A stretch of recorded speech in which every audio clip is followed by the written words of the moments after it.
ओम ज्ञानतिमिरान्धस्य ज्ञानाञ्जनशलाकया चक्षुरुन्मिलितं येन तस्मै श्री गुरवे नमः। मैं सबका स्वागत करता हूँ। आज के इस सत्र में हम चर्चा करने वाले हैं कि कलयुग में सबसे पावरफुल मेथड क्या है। हम ये पोस्ट मॉडर्न एरा जिसको हम बोलते हैं, इसमें रह रहे हैं, तो भगवान को प्राप्त हम कैसे कर सकते हैं? क्या कोई सुलभ मार्ग है क्या? तो एक हम जान ले कि अलग अलग जो युग थे उसमें क्या अलग अलग ऐसे उपाय थे जिससे हम भगवान को शीघ्र प्राप्त कर सके। एक श्लोका आता है श्रीमद् भागवतम के 12वें स्कंद में 13वें प्रकरण में 52 नंबर का ये श्लोक है। उसमें बताया गया है, कृते ध्यायतो विष्णु त्रेतायाम यजतो मखे द्वापारे परिचर्यायाम कलो तद हरि कीर्तनात्। इसका मतलब है जो सत्ययुग था इसमें लोग 1 लाख की आयु जीते थे। भगवान को प्राप्त करना उनके लिए केवल सुलभ था कि जंगल में जाओ और ध्यान करो भगवान के ऊपर। वो कर सकते थे क्योंकि कलयुग जैसा व्हाट्सएप, ट्विटर, फेसबुक, स्नैपचैट या इंस्टाग्राम ऐसा उनको कुछ ऐसा डिस्ट्रक्शन नहीं था, यानी डिस्टर्बेंस नहीं था उनको, और उनकी चेतना शुद्ध थी और वो परिपूर्णता प्राप्त कर सकते थे उनके जीवन की ध्यान करके। त्रेतायाम यजतो मखे, और उसी भगवान को अगर उनको त्रेता युग में प्राप्त करना हो तो लोग स्वाहा स्वाहा स्वाहा यज्ञ में आहुति देते थे। ब्राह्मण भी शुद्ध थे, गाय से मिलने वाला घी भी शुद्ध था, और केवल मंत्रों के उच्चारण से अग्नि प्रज्वलित हो जाता था। यह अत्यंत सुलभ मार्ग था त्रेता युग में। द्वापारे परिचर्यायाम, द्वापार युग में जहाँ लोग 1000 वर्ष जीते थे, त्रेता युग में 10,000, द्वापार युग में 1,000। तो हर एक घर एक मंदिर होता था और भगवान के अर्च विग्रह की सेवा करना, पूजा करना, उनको भोग दिखाना, ये एकमात्र मार्ग था द्वापर युग में भगवान की कृपा प्राप्त करने के लिए। कलो तद हरि कीर्तनात्। और वही अगर कलयुग में, जिसको हम इंग्लिश में पोस्ट मॉडर्न एरा बोलते हैं, अगर आपको भगवान को प्राप्त करना है तो एकमात्र सुलभ मार्ग है कि भगवान के नामों का उच्चारण करना। और कोई ऐसा शास्त्रों में इसके सपोर्टिंग स्टेटमेंट है क्या, कोई एविडेंसेस है क्या, वो हम देखते हैं। तो बृहद नारदीय पुराण में जो अड़ता यू नो बृहद नारदीय पुराण में जो अड़ता 38 नंबर का चैप्टर है और 126 नंबर का जो श्लोका है, और वही श्लोका चैतन्य चरितामृत के मध्य लीला के 6ठे अध्याय में 242 नंबर का श्लोका है। उसमें बताया गया है, हरेर नाम हरेर नाम हरेर नाम एव केवलम कलो नास्तेव नास्तेव नास्तेव गतिरन्यथा। इसका अर्थ ऐसा है, 3 बार बताया गया है कलयुग के लोग की जो बुद्धि है वो हमेशा भ्रष्ट रहती है, हमें याद नहीं रहता चीजें। मंदा सुमंद मतयो मंद भाग्यात्युपद्रुता, लोग हमेशा ऐसे कंफ्यूज रहते हैं। इसलिए 3 बार बताया गया है शास्त्रों में, हरेर नाम हरेर नाम हरेर नाम। हरि का नाम लेना, हरि का नाम लेना, हरि का नामों का उच्चारण करना, यही एक सुलभ मार्ग है। कलो नास्तेव नास्तेव नास्तेव, कलयुग में इससे परिणाम कारक मार्ग और कोई नहीं है।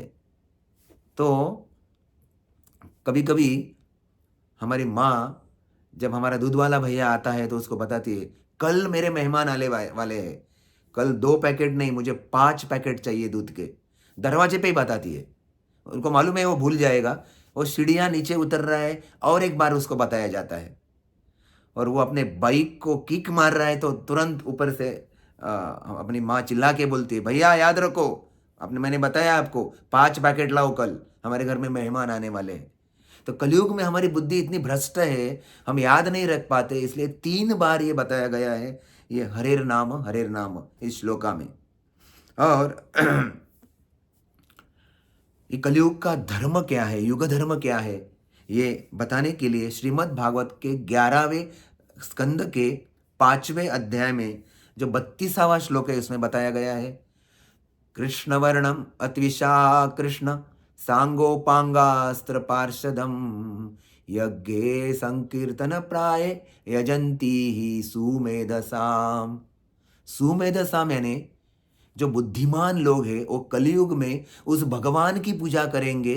वो कृष्णवर्ण अत्विषा कृष्ण, उनका जो रंग है वो काले बादलों के समान नहीं है, जो मानसून के काले बादल आते हैं। जो श्याम वर्ण है वो नहीं है, वो गौर वर्ण है। गौरांग महाप्रभु अपने पार्षदों के साथ आए हैं इस हरे कृष्ण महामंत्र को लेके, और वो संकीर्तन यज्ञ कर रहे हैं। तो हम उसी भगवान की पूजा करेंगे। तो ये कलयुग का धर्म बताया गया है कि भगवान को प्राप्त करना है तो क्या, संकीर्तन यज्ञ से प्राप्त करो। ऐसे भी बोलते हैं कली काले नाम रूपे कृष्ण अवतार। कलयुग में भगवान का अवतार नाम के रूप में हो चुका है, तो उसका हमें भजन करना चाहिए। और ये व्यवहार्य है, बहुत प्रैक्टिकल है। कैसे?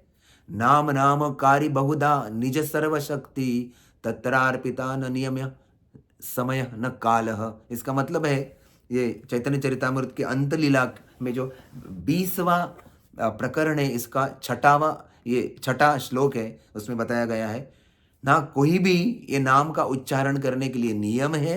एक ही जगह पे हमें करना चाहिए ऐसा कोई भी नियम नहीं है, ना कोई उसी काल में करना चाहिए तो ऐसा भी नियम नहीं है, इसी समय में करना चाहिए ऐसा कोई नियम नहीं है। इतना सुलभ ये मार्ग है कलयुग में। और जब भागवतम जहाँ खत्म होता है उधर भी बताया गया है। भगवत गीता जब खत्म होती है भगवान बोलते हैं मामेक शरणम, मुझे शरण हो जाओ। और श्रीमद् भागवत में भगवान बताते हैं कलयुग में भगवान को शरण जाने का क्या मार्ग है। कोई भी चीज खत्म होती है वो कंक्लूजन आता है, उसका अनुमान, उसका सार निकाला जाता है। उस लास्ट जो कोई अंतिम जो श्लोक रहता है उसमें उसका सार दिखाई देता है। तो इस भागवत के जो 12वां अध्याय है और 13वां जो 12वां स्कंद और 13वां अध्याय और 23वां जो श्लोक है उसमें बताया गया है नाम संकीर्तनम यस्य सर्व पाप प्रणाशनम प्रणामो दुख शमनस्तम नमामि हरिम परम। इसका मतलब है कि भगवान के नाम का सब भक्तों एकत्रित रीते आके जब उच्चारण करते हैं तो हमारे हृदय में या कलयुग में जो सर्व पाप है उसका नाश हो जाता है। सर्व पाप सर्व दुख शमनस्तम। और भगवान को जब हम नमस्कार करते हैं, उनके नामों का उच्चारण करते हैं, जो दुख है हमारे जीवन में इसका अंत हो जाता है। ये भागवतम के सार रूपी है, ये बताया गया है इधर। तो इतना महत्वपूर्ण है कि भगवान के नामों का उच्चारण किया जाए। तो द्वापर युगा में अगर हम जीते, त्रेता युगा में जीते, या हम अगर जीते सत्य युग में, तो हम उस वक्त जो बताया गया है वो दवाई लेते। लेकिन कलयुग में एक दवाई बताई गई है, over the counter medicine, prescription हम जिसको बोलते हैं। तो क्या बताया कलयुग में? कलयुग में बताया गया है हरे कृष्ण कृष्ण कृष्ण हरे हरे, हरे राम राम राम हरे हरे, इति षोडशक नामना कली कलमनाशनम नातो परतर उपाय सर्व वेदेषु दृश्यते। ये जो 16 नाम का मंत्र है कली कलमनाशनम, कली में जो कलमश आने वाले हैं उनका नाश करने वाला है। ना तो परतर उपाय सर्व वेदेषु दृश्यते, वेदों में इससे और परिणाम कारक कोई ऐसा उपाय नहीं है, पावरफुल मेथड नहीं है इससे ज्यादा। तो ये कली संतरण उपनिषद का 6वां श्लोक है। तो हम इस श्लोक से जान सकते हैं कि ये सबसे परिणाम कारक एक प्रभावशाली एक मंत्र है, उसको महामंत्र बोला गया है। अलग मंत्र करने से आपको कुछ नियमों का पालन करना पड़ता है, लेकिन ये मंत्र ओवर द काउंटर अवेलेबल है, प्रिस्क्रिप्शन ऑलरेडी दे चुके हैं चैतन्य महाप्रभु इसका, तो आप उसको ले सकते हैं। उसमें ज़्यादा कुछ नियम नहीं है, जस्ट हरे कृष्ण मंत्र गाओ और सुखी बन जाओ। हरे कृष्ण कृष्ण कृष्ण हरे हरे, हरे राम राम राम हरे हरे। धन्यवाद।